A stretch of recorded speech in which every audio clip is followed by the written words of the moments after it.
Hello. Hello, Sam. Hello, Jose.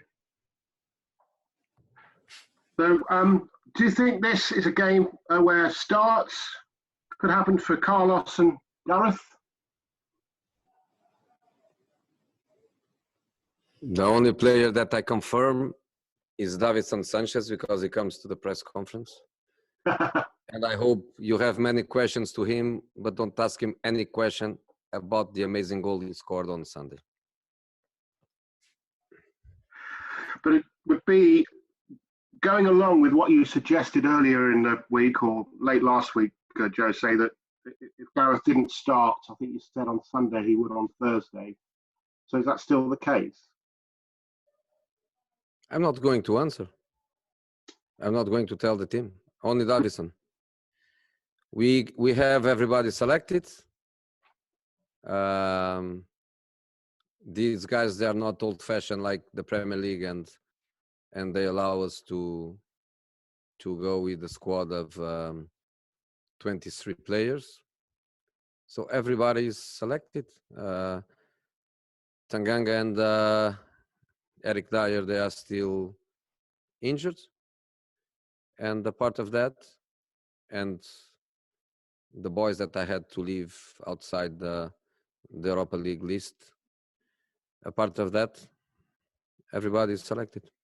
Okay, going to go to Ian Abrahams now. Ian. Hi, Jose. Before I ask you about the game tomorrow, and I've got a question about that, can I just ask you for your thoughts on the... Ian, okay? Sorry? Get around to a lot of people. Okay. Fine. In that case, can I just ask you about your thoughts as we're playing a European game tomorrow about a European Super League that came up again yesterday? I leave it for Mr. Levy. You know, in this moment, I'm playing Europa League, and that's not the competition we want to be in, but is the competition that we fought a lot in the last part of the season after the lockdown to be able to play. We did already a few miles to Macedonia and Bulgaria to be able to be in this group phase. And our focus now is Europa League is the competition where we are. Okay. And obviously a team you've never played before. So does that excite you? To play Lask? Lask? Yeah. Difficult team. I played against Austrian teams. I did it before. But Lask is the first time, yes, you are right. And from my point of view, they can be a very difficult opponent. In both matches to qualify for the group phase, they were playing for a long time against 10 men, and that makes, of course, a difference. But independent of that, and before that, so when it was 11 against 11, they were always very dominant. They are a team that wants to dominate. They are a team that wants to be always pressing in the opposition half.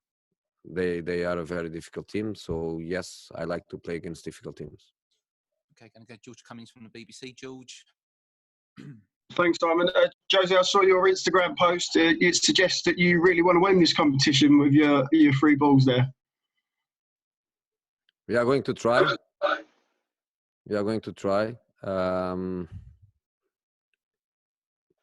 It's the third time I played the competition.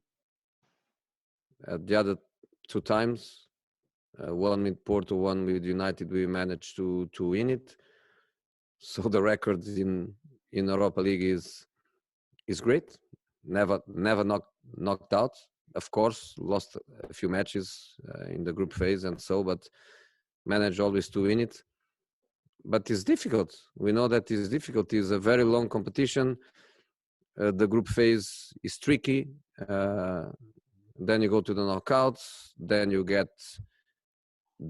teams coming from the Champions League, which in my opinion is very unfair, because you play Champions League. If you don't qualify, you go home. In Europa League, we play the group phase.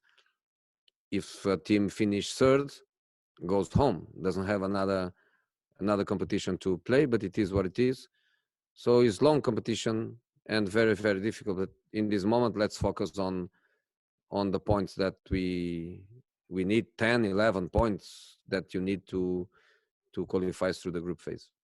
Okay, let's move on to Ellie Gold. Ellie. Hi there, Jose. Ali. Hi there. Can I just ask you, kind of touched on it earlier about the players not on the list. How difficult was it to leave out Gedson Fernandes and Paulo Gazzaniga? And obviously Danny Rose as well. It's very difficult, of course, to leave a player out. It's like to stop the player to fight for something that he wants. That's always very, very hard. The good thing is that in January you can change.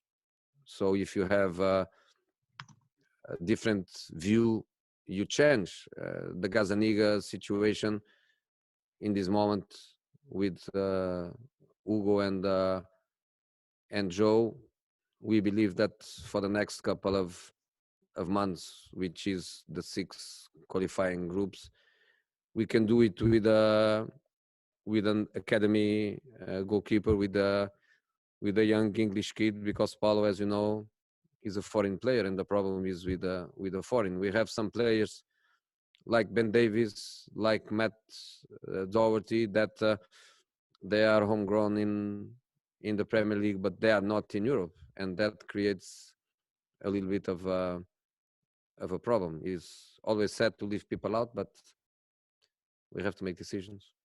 And can I just ask you, obviously it was too late to register Joe Rodon as well. What can Spurs fans expect from him, and how kind of quickly you think he can adapt to the Premier League? Let's see.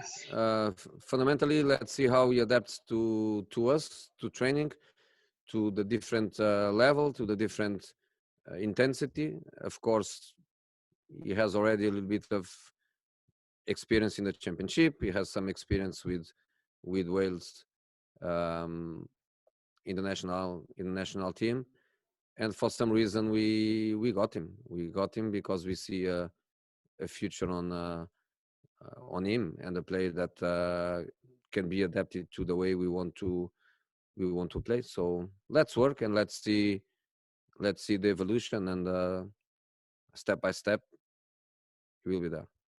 Okay, let's go Matt Law. Matt, I'm just unmuting you. Hi, Jose. Hello. Slightly referencing back to the West Ham game, but also looking forward to what you want to do with Tottenham. Are you aware of the phrase Spursy and what it means? Because some people would have used that phrase for the West Ham game and losing the 3 goals. And I wondered about how you could stop Tottenham being Spursy. If you need me to describe what Spursy is, I can do. Well, that denomination is not important for me. The past is not important for me. The future is, of course, important for me.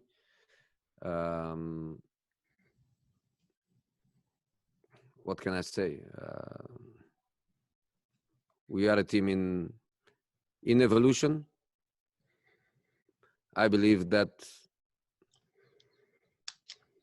nobody played better than us with the ball, which is a big evolution from last season. We are a very exciting team to watch, I believe. And that is very important, and that's the DNA that we want to have. Is that enough to win football matches? No. And you have the proof that we have only 8 points when we played so amazing in every match, apart of the Everton match. But Southampton, Man United, Newcastle, West Ham, we played amazing football. And this is very difficult to do. And we are doing that. But of course, we need to play for a result. And we have to learn how to do it. Is that mentality or game management? Excuse me? Is that mentality or game management in terms of learning to how to always get the result? To be honest, is a little bit what happened is a little bit out of the context of what happened this season, because against Southampton we were losing and we were strong enough to change the result. Against Man United, the worst thing happened to us, which was after one minute we were losing, and we were strong enough to change that result. Against Newcastle, we were solid. We were playing amazing. We were solid, and then what happened is one of the beauties of the VAR this season. So this game was completely out of context. I believe that winning 3-0, minute 80, we can play 50 more matches, and it's not going to happen again. So I don't want to be stuck on these, and no stories about Spursy or this kind of thing. We have just to defend better set pieces, because the team, even defensively, the team is playing very well. We conceded one single goal from open play against Southampton, one. Apart of that, penalties, lateral free kicks, VAR goals, and we are quite solid. Okay, I'm going to go to Dan Kilpatrick, Matt Dunn, and then finish with Axel. So we'll start with Dan. No Austrian guys? Axel is Austrian. Oh, come on, man. He's from Danny Prisser. Come on, let's stay with you. He's waving at you there. You want to do him first? First and last. Let him ask 2 or 3 questions. Right, I'll tell you what. Axel, let's go to you first. I've just unmuted you. Brutal. Okay, thank you very much. I'm very pleased. There seem to be the only Austrian here in the group. First of all, I told my son last night I'm going to speak to you today, and I rose in his estimation to unprecedented heights. So thank you. It won't last. Jose, 2 or 3 questions. You said you're a team in evolution. A little while ago, you were scouting Marko Arnautovic. Do you have any Austrian players on your radar screen at the moment? Marko was not me scouting him. Was a very good technical director that I had in Inter that saw him and believed that he was a player with future. And in spite of Marko was very, very young, and we got him. To be honest, I think in football now is very difficult for us coaches to be scouting. Very difficult. I don't find time enough to be scouting. The work is very hard for us coaches. The market is wide open all over the world. Talented players they're born every day. So I leave scouting more for the structure than for myself. But without giving you any name, I would say that Austrian football is in an evolution period. I think you had a great period of your history with incredible players like Prowaska and Krankel and all these big guys. Then you had a dark period where not even at the national team level the talent was coming. But now you have good teams, you have competitive teams, you have good players. The league is getting much better. The league is getting much more exciting. You have clubs like Red Bull Salzburg, Rapid Vienna, Lask. You have good teams. So also the national team is improving with some of the players that you have also abroad. So I think probably another golden period is arriving for you. Golden period, that's very generous of you. If you compare Austria to Portugal, are we on the same level? No. I think Portugal in this moment, they have one of the best national teams in the world. and not just 11 players. Portugal is in a moment now where the players, they are developing a lot in the country. They leave the country very, very early to top clubs. You see where the Portuguese players are. They are almost all of them in the top clubs in Europe. And then they open space for other young players to come from the academies and to play in the Portuguese league. Portugal in this moment is a very, very strong a country that I think even at the national team level, next Euros they are going to be there fighting. Next World Cup they are going to be there fighting. Do you see a chance for Lask to come through, maybe together with you? Or together with me or without us? We have to make sure that the status doesn't make us believe that is done. We need 9, 10, 11 points to make it. We will have 2 matches in December in the midst of a completely crazy fixture congestion. And we have to make sure that we start in a positive way, getting points and to qualify. A part of that, I don't care about anything else. The group is very compact. Belgium teams are never easy. The way Lask plays is a very difficult way to play against. They will make lots of points. Ludogorets is champion in Bulgaria, and I believe it's not going to be easy too. So first of all, we need to qualify, and then let's see after. Okay, I'm going to go to Dan and Matt. If I can ask for just one question each from you, and then we're going to wrap up. So Dan, we'll come to you now. Hey Jose. Yesterday the club left Danny Rose out of the Premier League squad, and he's also not in the Europa League squad either. I know he was potentially leaving in the transfer window, but you could have, I suppose, brought him back into the squad afterwards. Can you explain your thinking behind that and sort of say what's going on with Danny now? Danny is not part of our squad. Danny wanted very, very, very much to leave in the January window last season. Why?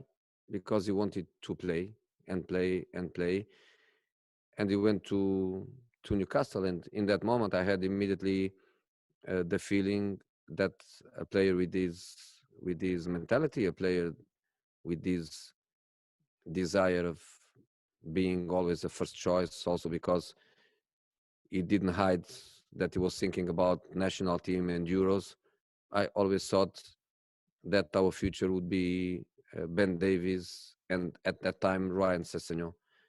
Then later we got the opportunity of getting Reguilon, and probably that was also good for Ryan because gave Ryan the possibility to leave and to play and to have this experience in Germany. Also for a kid to grow up was great for us. So in this moment we have Ben Davies, Ryan Sessegnon, and Reguilon, and it's as simple as that. Then it didn't become part of our plans. Then the market, the players, they make the market. The agents, they make the players market. If he didn't find any solution that he was happy to move, is something that you have to ask him. Okay, Matt Dunn, we're going to come. Last question from you, please, Matt. Jose, 3-2 on Sunday, and Gareth Bale went through on goal. Showed some incredible skill to leave Ogbonna on his backside, and then somehow managed to miss, which we all expected him to score. Is he just that fine margin away from being the player he once was, or is it unrealistic for Spurs fans who remember him from 2013 to expect him to perform at the same sort of level he was at when he left the club? No player is the same with such a gap of time. 213 to 220, we are speaking about 7 years. We are not speaking about 7 months. He's not Gareth Bale. He's every player in the world. 7 years, the players, they change. And sometimes it's not about changing for better or for worse. It's just change. It's just an evolution in the qualities, in the style of play, sometimes even in the positions they play. So of course he's not the same player. He's just a different player. Right, guys. Thank you very much.